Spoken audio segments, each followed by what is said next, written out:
Ayato was a powerful knight who pretended to be weak so he could goof around in the women's bathroom. However, everything changes when he accidentally defeats the school's most popular girl in a duel. Now, everyone wants a taste of his sword. On his first day at the academy, Ayato was walking to class when a handkerchief landed on him. Realizing it fell from an open window, he jumped up to return it, only to see a half-dressed girl named Julius who screamed at him. He quickly explained why he'd come there, but Julius just told him to turn around so she could get dressed. Once she was finished, she was extremely grateful when he returned the handkerchief and said it was very important to her. However, Julius began powering up, so he jumped out of the window just as she went all firebender on him. Unfortunately, that didn't stop the angry Julius from coming after him and publicly challenging him to a duel to restore her honor. Ayato tried to talk no jutsu to his way out of the situation, but some rando in the crowd tossed him a modified lightsaber, thus forcing him to accept the duel. The rules were simple. Whoever destroyed the other person's badge would be the winner, so the Fire Princess wasted no time in attacking Ayato with her spear-shaped flames. He easily dodged them, so Julius increased her attack speed, hoping to throw him off balance, which worked for a few seconds before he pushed back and regained control. On seeing this, the students were impressed and began whispering that Ayato might just survive the first episode, but that just pissed Julius off even more. She attempted to put him to shame with a large fireball, but instead of dipping like a coward, Ayato charged at it and slashed through it with the finesse of the fire Hashira. When he got close to her, he pushed her to the ground, saving her from a random arrow which had been aimed at her from the crowd. However, the ungrateful brat started complaining instead of thanking him. Ayato was just about to tell her off when they both realized that he was using one of her plots as a hand cushion. Julius immediately screamed in embarrassment and tried to set him ablaze. However, Claudia, the student council president, arrived just in time and prevented Ayato's permanent relocation, which greatly annoyed Julius. Claudia explained that the duel was null and void because Ayato had not yet completed the transfer process, leaving Julius grinding her teeth. After that, Claudia took Ayato to her office and officially welcomed him to the academy. She also explained that, as a scholarship transfer student, he had only one job: to win at the Festa, which was basically the Olympics but for those who could shoot fireballs and spar with the Avengers. Sadly, their academy was the arsenal of the tournament, but Claudia hoped Ayato could be their Arteta. In exchange, he would be given whatever he desired, and upon hearing this, Ayato said he had no grand desires. Claudia was shocked that he was a loser with no ambition, so she asked why he'd come to the academy. In response, he said he came to look for his long-lost sister, since he knew she had once been enrolled at the academy. Upon searching the database, Claudia found that Haruka had withdrawn from the academy 6 months after enrolling due to personal issues. There was no record of her participating in festas or other school activities, which led Claudia to doubt whether Haruka had actually been a student at the academy. However, she suggested looking into the combat data of the Orgalux weapon, which Haruka used during her time there. It was called the Servaresta and was nearly impossible to wield because of how powerful it was, but after checking, Claudia saw that its data had been corrupted. She then informed him that all students were entitled to use a Lux weapon of their choosing, so he asked if he could take the Servaresta. Claudia told him she needed to arrange it first, and she gave him a random weapon to use for the time being. She then suddenly hugged him from behind and said she was glad that they finally met, leaving him confused. Later that same day, he was introduced to his class by their delinquent-coded teacher and, unfortunately, seated next to Julius, who still wanted his head. So after the class, he tried to make things right by asking if they could start over as friends, and she told him that she'd rather marry a pig. After she walked away, a guy named Yakubi told Ayato not to take Julius's attitude to heart because she hated everyone and everything. Yakubi further told him that Julius was the crown princess of her kingdom and had never lost a duel since her enrollment, which was why she was currently ranked 5th in the entire school. As they got outside, Ayato suddenly handed Yakubi the weapon that was tossed at him during the duel, telling him that he was grateful. Surprised, Yakubi asked Ayato how he knew who had thrown the weapon at him, and Ayato replied that his voice had given him away. Just as Yakubi asked if he was secretly a vampire, Julius's loud voice cut him off. She was arguing with a guy named Lester and currently held the 9th rank. Lester was trying to get Julius to duel against him, but she wasn't interested since she'd already defeated him 3 times. When she tried to walk away, Lester grew angry, grabbed her arm,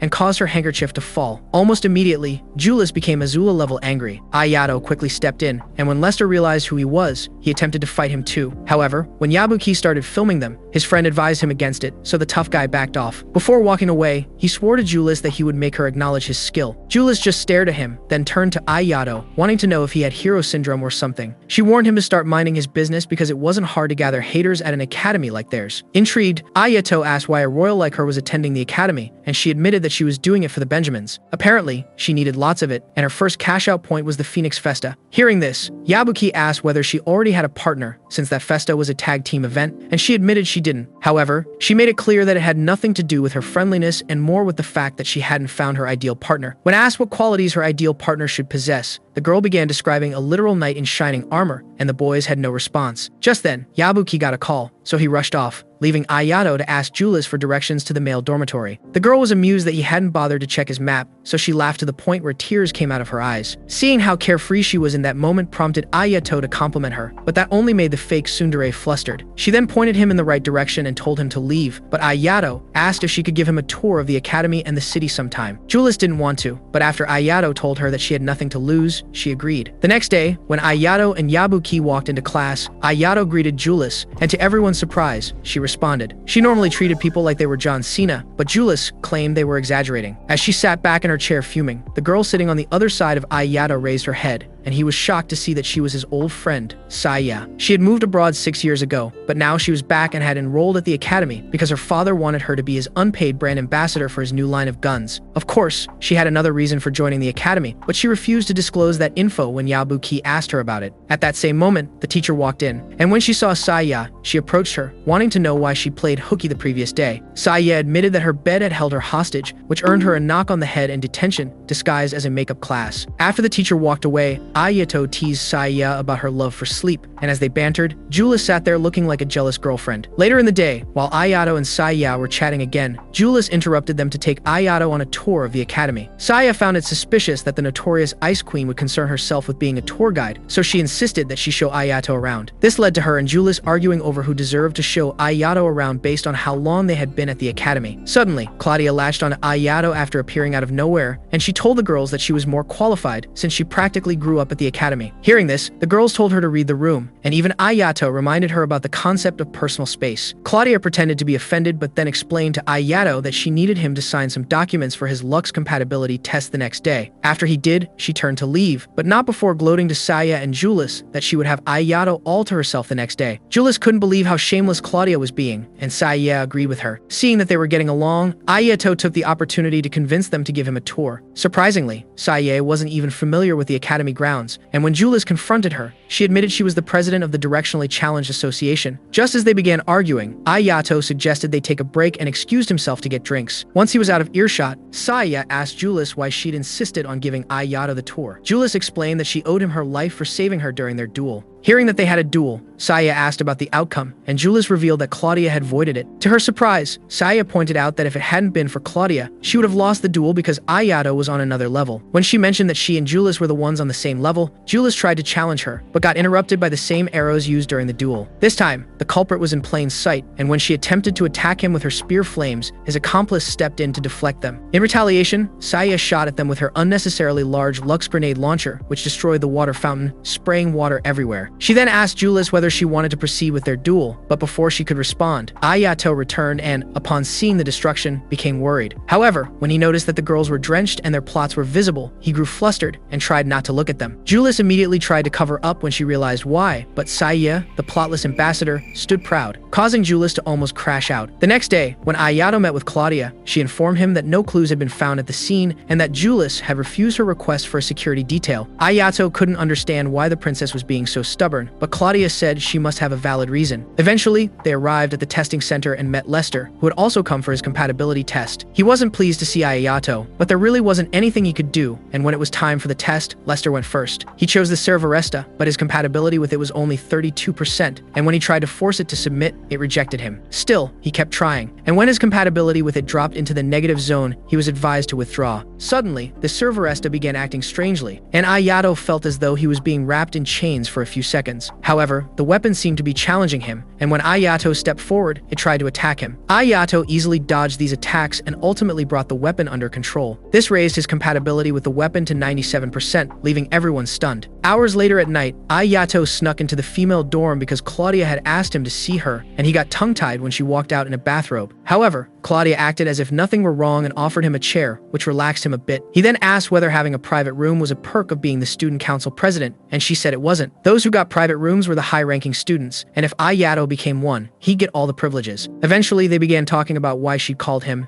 and Claudia showed Ayato the file containing information on all the Phoenix Festa candidates. Coincidentally, almost all of them had dropped out because of an injury within the past few weeks. Claudia suspected that they had been attacked just like Julius, but there was no way to prove it. Lester and his fatso friend Randy were the main suspects because they had no alibi for the time. Julius and Sai Yao were attacked the previous day, so Claudia wanted Ayato to become Julius's shadow, as he was the only one Julius was comfortable with. Curious, Ayato asked Claudia why she was so concerned with Julius's safety, and she claimed she was just doing her job as the student council president. She then promised to reward him for his services and surprised Ayato by placing her hand on his exposed plot. Virgin Boy immediately started panicking, but he was lucid enough to yeet before anything happened. A few days later, Ayato and Julius met for the city tour, and Ayato was impressed by her casual attire. Julius didn't appreciate him staring at her, and became so embarrassed when he complimented her that she almost forgot how to make proper sentences. Nevertheless, she regained her composure, and the tour officially began. She showed him the Festa arenas, and Ayato was surprised by how many there were. Julius explained that dueling was part of their way of life, so the arenas were necessary to prevent the city from becoming a war zone. Soon, the touring pair got some lunch, and while they ate, Ayato advised Julius to avoid going out alone because she was a target, but she refused. Just then, Lester showed up with his idiotic minions, looking for smoke, but Julius said she wasn't interested. When he tried to be forceful about it, Ayato stepped in and asked if all his protein shakes had clogged his ears. Lester got pissed, but before he could do anything, his friends convinced him to back down, and he left with them. Julius commended Ayato for a job well done, and the boy just brushed it aside. Later, on their way to the academy, they ran into some students from the La Wolf Academy who were about to start a fight. However, it turned out to be an act to lure them in, and Julie said her attackers must have paid them off. In the next second, she turned on them, leaving only one person conscious so she could question him. The guy admitted he didn't know the guy who paid them, and as he tried to describe him, he suddenly pointed behind them at a hooded figure. Julius immediately went after the person only to discover that she'd been led into another ambush. She managed to avoid getting hit, but when Ayato arrived to help her, he was targeted. Fortunately, he deflected the shot with his borrowed Lux weapon and suffered only a torn shirt. The attackers then ran off, but Julius didn't chase after them and began scolding Ayato for trying to play hero again. Ayato calmly pointed out that it had worked in their favor, and she couldn't argue with that, so she asked him to come to her room later. This time, when he came through the window, he announced himself, and Julius wasn't in the middle of covering her plots. However, she suddenly asked him to take off his shirt, and he panicked, thinking she wanted him to explore her chamber of secrets. When she realized that his thoughts were in the gutter, she became embarrassed and told him not to put his sausage on ice. She then explained that she only wanted to mend his shirt, and Ayato was surprised that a princess could use a needle and thread. Julius grew shy at this but said her skills weren't that great if she was being honest. Also, she only offered to mend the shirt because she didn't want to owe him any more favors, so Ayato took it off. While she worked, Ayato sat awkwardly on her bed, looking around the room, when he noticed a picture sitting on her windowsill. Curious, he asked about the people in it, and even though she got angry that he'd touched it, she told him that they were her friends. She had met them when she'd gotten into trouble with some hoodlums after sneaking out of the palace. At that time, she didn't know who the girls were, but when she returned to the palace, she learned that they lived in a slum orphanage and became intrigued. So she began following them everywhere whenever she snuck out, but hid her true identity from them. She believed the nuns knew who she was because her late mother's foundation had created the orphanage, but they were strapped for cash. And each year it became harder to raise funds, so she decided to enroll at the academy and get the funding they needed by winning festas. Ayato believed that, as her country's princess, she could have raised the money another way, but Julius told him it wasn't that easy. The royal family were basically puppets to the Integrated Enterprise Foundation, which controlled most of the world, so her way was the only option. The more she spoke about the situation, the angrier she looked, yet she also seemed very determined, which was why Ayato didn't try to comfort her. The moment she finished with his shirt, she handed it back and told him to get lost, but Ayato's attention was drawn to her handkerchief. Seeing this, Julius revealed that the girls had given it to her for her birthday a few years ago, and it had become her most prized possession. Everything she told him made Ayato see her in a new light, so when he got to class the next day, he approached her more freely. However, Julius was so focused on a letter that she didn't notice him until he called out to her. This made him suspicious, and even more so when she left school the moment the final bell went off. As he stood with Yabuki in the hallway, Claudia came to bring him the serveresta and noticed he looked troubled. Yabuki told her it was because of a certain blonde baddie, and almost immediately, Ayato realized that Julius might be in danger. He believed she hadn't told him about the letter because she didn't trust him, but Claudia disagreed. As far as she was concerned, Julius was trying to keep him from getting hurt because she cared about him. That statement made Ayato remember Haruka's promise to always protect him, so he decided it was time he protected someone for a change. He then took off running, but Claudia called out to him and tossed the serveresta to him, saying he would need it. Meanwhile, Julius had arrived at the location she was asked to go to, and she survived getting squashed by a collapsing ceiling. She then called out to her unknown attacker, and when he revealed himself, she wasn't really surprised to see that it was Silas, Lester's other friend. He complimented her on figuring out he was the culprit, and Julius said it was thanks to his slip-up while trying to calm Lester down in the shopping district the day before. Her words prompted him to ask whether Ayato had provoked Lester on purpose, and Julius told him it was possible. She had come to realize that Ayato was more cunning than he let on, and Silas expressed that he should have aimed at Ayato properly in the woods. That statement pissed Julius off, but Silas told her to chill out and said he wouldn't hurt Ayato if she withdrew from the Phoniax Festa. Julius replied that she didn't negotiate with terrorists and pulled out her Lux weapon in preparation to attack him. However, Lester suddenly spoke up, asking Silas if he was truly the culprit. Apparently, Lester had received a letter supposedly from Julius, asking him to meet her at the abandoned building to duel. He never expected to find Silas bragging about his evil deeds and got pissed when Julius revealed that Silas had attacked the other students because a rival academy had bought him. Silas didn't deny it and even admitted he'd lured Lester there so he could take the fall for him. Enraged, Lester tried to attack Silas, but he was stopped by one of Lester's many puppets. Still, he refused to back down and succeeded in taking out the puppets, so Lester summoned more, which surrounded Julius and Lester. Lester fought with all his might, but his big muscles weren't enough, and he was eventually overpowered. As for Julius, she used her flames to aid herself, but the puppets were a little too much for her to handle alone, so she eventually got pinned to the wall. Silas then began giving one of those villain speeches, but she told him to pipe down and stop acting like he was actually worthy of the screen time he'd been given. She also told him that she'd figured out that it was Alican Academy he sold his dignity to, and Silas was genuinely surprised. However, the fact that she was catching on to the truth only put her in more danger, because now he had to unalive her. Just as one of his puppets was about to perform the unjust execution, Ayato arrived and pulled off a classic last-minute rescue. Julius's reaction to seeing him was one of annoyance because he just waltzed into the problem she'd been trying to protect him from. Ayato told her that he appreciated the sentiment, but then asked who would protect her if all she did was protect others. Julius couldn't answer his question, so he answered for her, saying he would be her protector. His words caused her to become flustered, and her sooner personality made another appearance. However, Silas interrupted their bonding session with one of his larger puppets and told Ayato that he didn't remember inviting him to his private party. When he mentioned that Ayato couldn't defeat all his puppets even with the Servaresta, Ayato simply said bet. When Silas unleashed his puppet army, Ayato carried Julius with his free arm and then powered up. Silas's puppets didn't stand a chance after this, and boy was he pissed when he saw what Ayato was doing to them. The worst part was that Ayato had figured out how he was controlling the puppets, so their attacks were pointless. When all the puppets were defeated, Silas completely lost his mind and then unveiled his trump card, a gorilla-inspired puppet. Still, it was no match for Ayato, and in just a few short minutes, he took it down. Seeing this, the terrified Silas decided it was time to dip and tried to escape using one of his defeated puppets. Ayato asked Julius to wait while he pursued Silas, but she said there wasn't any need and used her powers to fly them up to Silas. The guy began pleading for mercy when he saw them, but Ayato didn't listen and cut the puppet in half. Ayato wasn't worried that he'd just knocked someone out of the sky since Silas was a Genistella and couldn't die from the fall. Also, Claudia was waiting to receive him, so they didn't have to worry about him escaping. As they admired the setting sun, Ayato suddenly felt a sharp pain and cried out, which worried Julius. However, she didn't see the invincible chains wrapped around him, and when he passed out, she was left to bear his entire weight. On the other hand, Ayato dreamt of his past when Haruka performed a ritual to bind him in those invisible chains. She said it was to protect him, but Ayato didn't understand what he needed protection from, and eventually passed out. The next moment, he woke up in the present and saw that he was resting on Julius's legs. She explained that Claudia was on her way to get them and wouldn't let him sit up when he attempted to. Ayato had no choice but to lie back,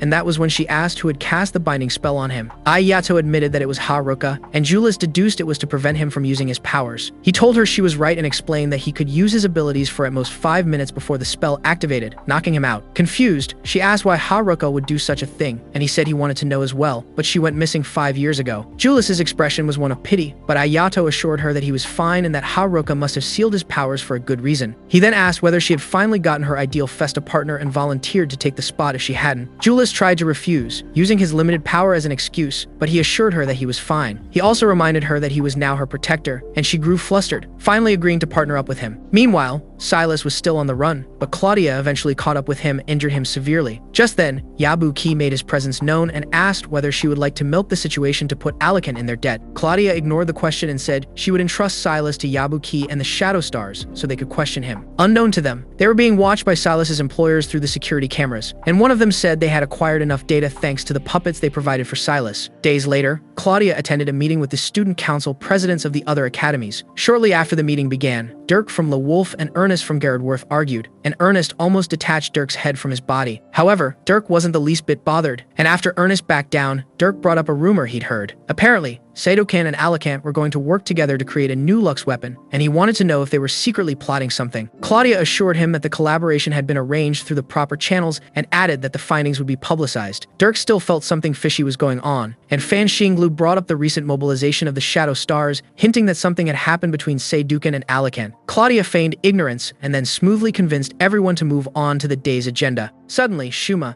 the Alicant Council president, requested that asterisks be allowed for artificial intelligence during the upcoming festa. Meanwhile, back at Seidukan Academy, Ayato was rushing to meet up with Julius when he accidentally bumped into a girl named Kirin. Both parties immediately began apologizing, but were rudely interrupted by a male Karen, who complained that Kirin was making him wait. The girl quickly rushed over to him, leaving Ayato to wonder whose insufferable dad that was. Later, while he and Julius were training, she didn't hold back, but Ayato matched her attacks and avoided defeat. When they finally decided to call it a day, they discussed strategies, and Julius warned Ayato not to accept any challenges. She didn't want to risk exposing his ability and fighting style to their opponents, and Ayato promised to be on his best behavior. They were still in the middle of their discussion when Saya walked in with Lester and started complaining about how Julius was monopolizing Ayato's time. As far as she was concerned, they performed plot gymnastics whenever they were alone, but she couldn't prove it yet. That statement annoyed Julius, and as expected, they began arguing. Ignoring them, Ayato asked Lester how he was doing since he'd been in the hospital because of Silas's attack. Lester nonchalantly replied that he was fine, but that didn't stop Ayato from conversing with him. He asked why Lester had arrived with Saya, and the big guy said he happened to pick up the pipsqueak on his way. Sai heard this, and she immediately demanded justice for the vertically challenged, but of course, no one pays attention to the minority. Lester then thanked Ayato in a roundabout way for the part he played during the incident, and Ayato smiled. Just then, Claudia walked in with the student engineers from Alicant, and one of them, Ernesta, seemed very excited to be there, while Camilla was more reserved. They were the same ones who had hired Silas and watched him get taken down to gather the fighting data they needed. No one in the room knew that, but Julius was too sharp-witted for her own good. She immediately clocked that the so-called collaboration was the price Alicant had to pay to avoid Seidukan charging them with the Silas incident. Claudia pretended not to know what Julius was talking about, but the princess didn't care, and demanded to know why she brought the enemy to their training room. Ernesta happily said she wanted to meet the person who sliced up her puppets, promptly confessing she was involved in the incident. Julius and Saya immediately pulled out their weapons, but Ernesta didn't care and continued observing Ayato like a lab specimen. When she finished, she declared that she liked Ayato, but whispered into his ear that things wouldn't work out well for him the next time and then kissed his cheek. Julius and Saya began to vibrate with anger and jealousy, while Ayato just looked confused. Ernesta found all these amusing and then went to hide behind Camilla, who began to apologize for her friend's behavior, but then trailed off when she took a good look at Saya's weapon. She commented that it was rather unique and rightly guessed its components, but the next moment, she began listing its many faults and declared that it was just as useless as its creator. Saya angrily demanded that she retract her words, but Camilla refused because Saya's father was considered a disgrace among Alicant's engineers. He'd been cast out by them years ago, and as the leader of the engineering faction, she refused to acknowledge anything made by him. As things were about to get heated, Claudia suggested that they leave, and Camilla couldn't agree more. However, Saya still insisted that Camilla retract her statement. At this, Ernesta advised her to give up, saying Camilla wasn't going to change her mind unless she managed to force her to do it. The only way that could happen was by defeating her in a duel, but Ernesta didn't think she had a chance. After they left, Saya announced she was entering the Phoenix Festa and wanted Ayato as her partner. Julius immediately protested, saying that Ayato was already her partner, but the garden gnome was too stupid to understand how partnerships worked. She told Julius she wasn't allowed to monopolize Ayato anymore, and as they began tugging him, Lester walked out, feeling sorry for Ayato. Meanwhile, Ernesta and Camilla had gotten outside, and Ernesta teased Camilla for provoking Saya. Camilla said she was only being honest, then asked Ernesta what she thought of Ayato. She said she wanted to observe him a little more and was glad their president had helped arrange everything for the festa. This prompted Camilla to ask whether she was planning another stunt, and Ernesta didn't deny it, as she was determined to achieve her goals. The next day, as Ayato and Yabuki walked to class, Yabuki gave him an exposition dump on Alicant and the Academy's factions. He said the Ferrovius faction was the most influential, and that just happened to be Ernesta and Camilla's faction. Just as Ayato was about to ask follow-up questions, he was interrupted by the sound of a slap. The receiver of that slap was Kirin, and the angry man from the day before was the one who slapped her. He was her uncle Koichiro, and when he tried to hit her again for talking back, Ayato stepped in and asked if hitting girls made him feel powerful. The man told him to mind his business, as he was only disciplining his niece, but Ayato refused. Seeing this, Koichiro asked for his name and checked the school ranking to see where he ranked. When he saw that he wasn't even on the list, he talked down on him until he discovered that the Serveresta belonged to Ayato. He asked what Ayato wanted from him, and Ayato told him to swear that he would never lay another finger on Kirin. Koichiro agreed to do that on the condition that Ayato win a duel against Kirin. The girl immediately protested, but her uncle had none of it, so she had no choice but to accept. As she began initiating the challenge, she told Ayato that he could reject it, but he refused. When the duel began, Koichiro called out to Kirin and warned her not to allow her sword to touch the servaresta because it would slice right through it. Kirin took his advice, and as she fought Ayato, she acknowledged that he knew his way with a sword. As the fight heated up, Julius arrived and almost lost it when she realized Ayato was doing what she had told him not to. She immediately asked Yabuki how long the fight had been going on, and he told her for about 4 minutes. Her worry instantly doubled because Ayato was almost out of juice. Ayato himself knew this, so he decided to speed things up, but in the end, he lost to Kirin, who didn't seem too happy about that. She then apologized to Ayato and rushed off, but when he attempted to follow her, Julius stopped him. She pointed out that he was on the verge of collapse, then asked why he thought it wise to duel the school's rank 1 student, leaving him too shocked to speak. A few minutes later, when Koichiro and Kinrin got to a secluded area, the man complained that she had taken too long to finish the duel. She tried apologizing, but the rude man cut her off and reminded her that the only good thing about her was her swordsmanship. He also warned her never to forget that he was the reason she was at the top and was gradually achieving her dreams. Kirin could only respond with a yes, sir, while keeping her head bowed like someone whose spirit was broken.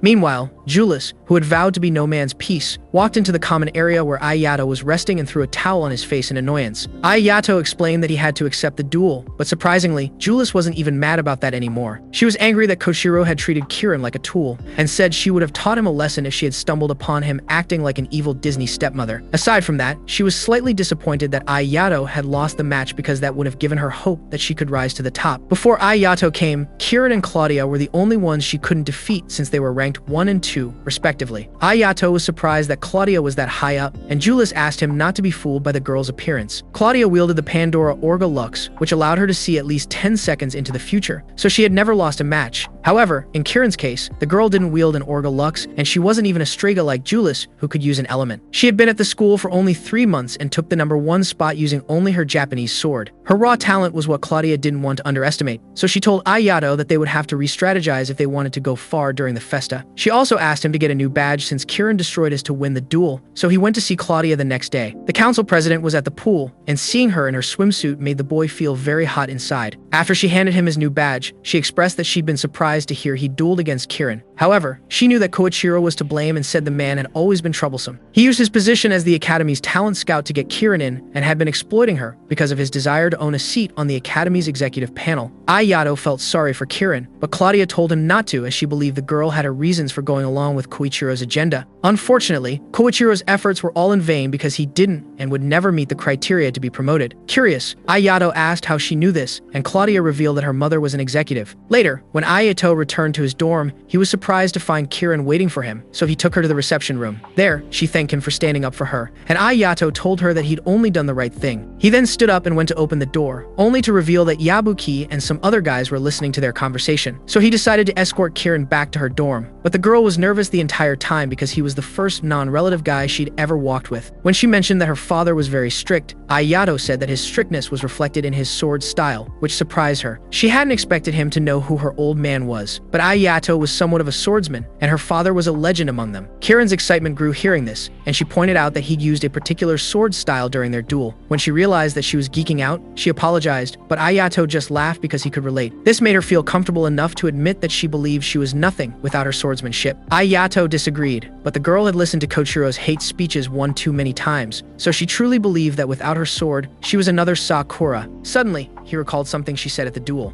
so he asked what she was fighting for, and Kirin answered that it was to save her father. Ayato still believed that it wasn't enough reason for her to become Koichiro's ticket to the top. Kirin defended him, saying he was literally her messiah even though the man hated the Genestella with all his might. The conversation soon shifted to training, and Kirin revealed that Koichiro had forbidden her from training with others, especially those in page 1. Ayato then told her that she could train with him in the mornings since he wasn't even ranked yet, and Kirin panicked. The thought of being alone with a guy who wasn't her relative felt scandalous, but then she couldn't pass up the opportunity, so she agreed. Shortly after they parted ways, Saya, the self-made ninja, suddenly dropped down from a tree and put Ayato in a chokehold. She asked which girl he'd been talking to, but Ayato couldn't speak since she was literally trying to take his breath away. Seeing this, she let go and apologized for getting carried away, so he asked why she'd been chilling in the tree. Saya explained that she'd been looking for him so he could tell her if he changed his mind about being her partner during the festa. Ayato apologized, saying he was still sticking with Julius, so Saya finally gave up. However, She didn't give up on finding out who he'd been speaking with earlier, so he told her it was Kieran. This prompted her to say he was always surrounded by big melon girls, which was why he didn't care about her anymore. Ayato told her it was a lie and revealed that she and Kieran were alike, both at the academy because they wanted to help their fathers. Days later, while Ayato and Kieran were training, Ernesta and Camilla watched them from their monitor. From their conversation, it seemed they were aware that something was about to happen, but they had chosen not to intervene for their own selfish purpose. On cue, the fog surrounding Ayato and Kieran increased, and when they reached a part of the road, they saw signs that it was closed. The next moment, they were surrounded by monsters that regenerated whenever they were slashed. Kieran quickly deduced that destroying their cores would finish the monsters off,